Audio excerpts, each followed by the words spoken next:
focused the last several years on truancy and trying to get this government to do more to keep kids in school and reduce truancy.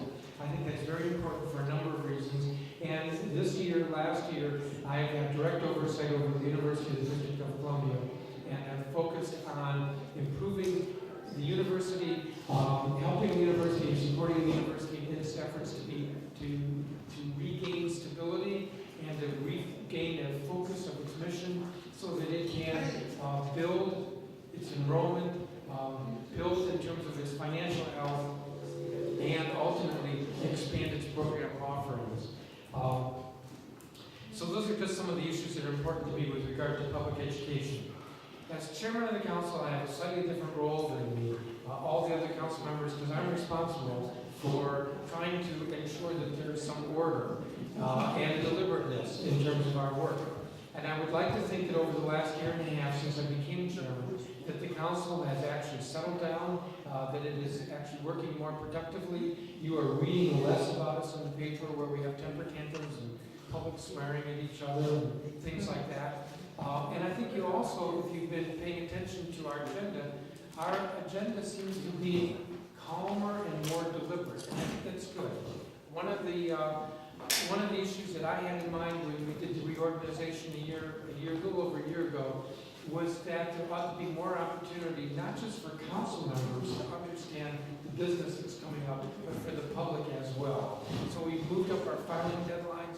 We have a meeting this coming Tuesday. The filing deadline is last Thursday, so that not only council members but the public can know what's on the agenda for next Tuesday, and we can hear from those who are concerned about a particular issue. And that's important because as much as I think that the council does a pretty good job with regard to legislation and policy, we disadvantage ourselves when we don't give the public an opportunity to comment, because through public comment, we hear the pros and cons that we may not otherwise have been aware of. We may not agree with a particular point of view, but if we don't hear that point of view, we don't have any chance to weigh whether it's actually worthwhile. So a more deliberate process is important, and that's been one of my objectives and will continue to be my objective with regard to leading the council. Let me just speak to a couple of more specific issues.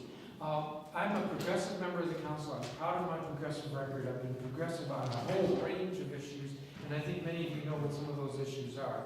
And the fact that I have a good progressive record is a reason why the Latino Caucus endorsed my election in 2010, and it's a reason why year after year I have been endorsed for election and re-election by organized labor, because I'm there on the issues that are important to working men and women. Issues such as allowing workers to organize. I think that's fundamental. And I've worked with a picket line with the Laborers International Union, for example, when they've been trying to organize workers, or been very supportive of efforts on the part of the hotel workers to organize and to ensure that they have decent wages. Some other more specific issues, I think many of you know that I was there with you fighting to keep secure communities from getting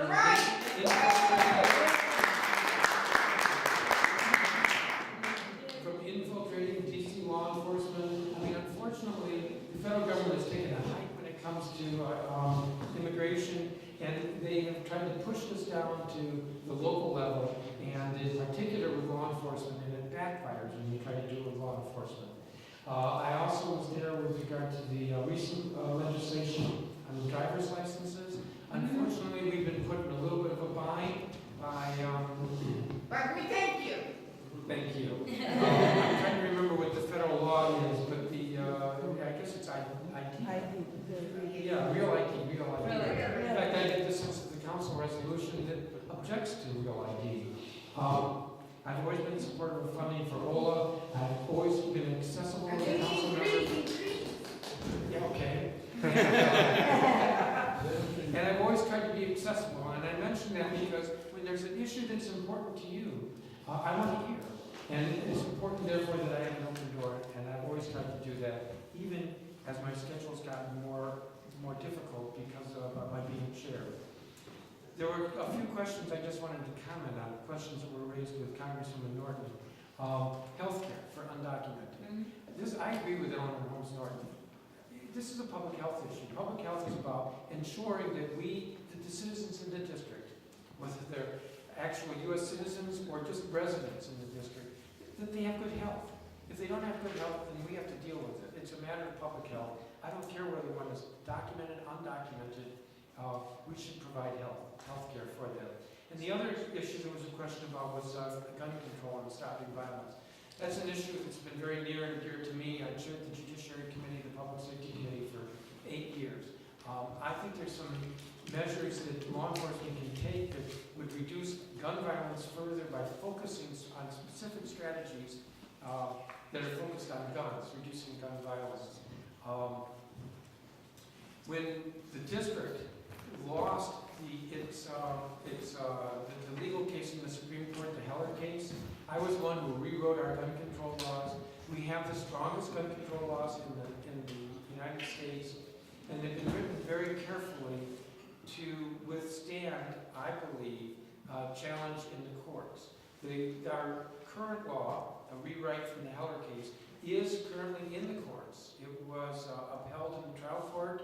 It was largely upheld in the Court of Appeals and sent back down for a couple of issues in the trial court. So far, our revised gun control laws have held up, and I'm very mindful of ensuring that we strike the right balance between this constitutional right to bear arms and the need to minimize violence in our city. And to just say a little bit more about that, the approach that we've taken, instead of just simply saying people can't have handguns in the district, and that was our approach, and that's what the Supreme Court said we couldn't do. Instead, we've looked at what the evidence says about those who are most likely to misuse a gun. Somebody with a criminal record, that's kind of obvious. Somebody who has mental health issues. Actually, what the research has shown is somebody who has repeated convictions for driving under the influence has a higher likelihood of misusing a firearm. And so we looked at the kinds of people who shouldn't have guns, and that's where we focused our prohibitions. And in that way, we think we've struck the right balance. There is the Second Amendment right to keep and bear arms. There's the First Amendment right to freedom of speech. These rights are not unfettered. You do not have a right to stand up in a movie theater and say, yell fire. You just don't.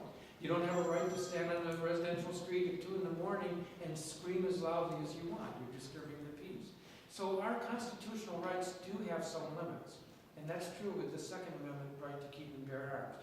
The NRA forgets that. They talk about how this is just a completely unfettered right. And frankly, in my view, their view is one where everybody carries a gun and somehow we're safer. I don't think that's true. I feel very strongly that is not true. So I'm happy to take questions if there are any. Again, I hope to have your support on that. I'll go first.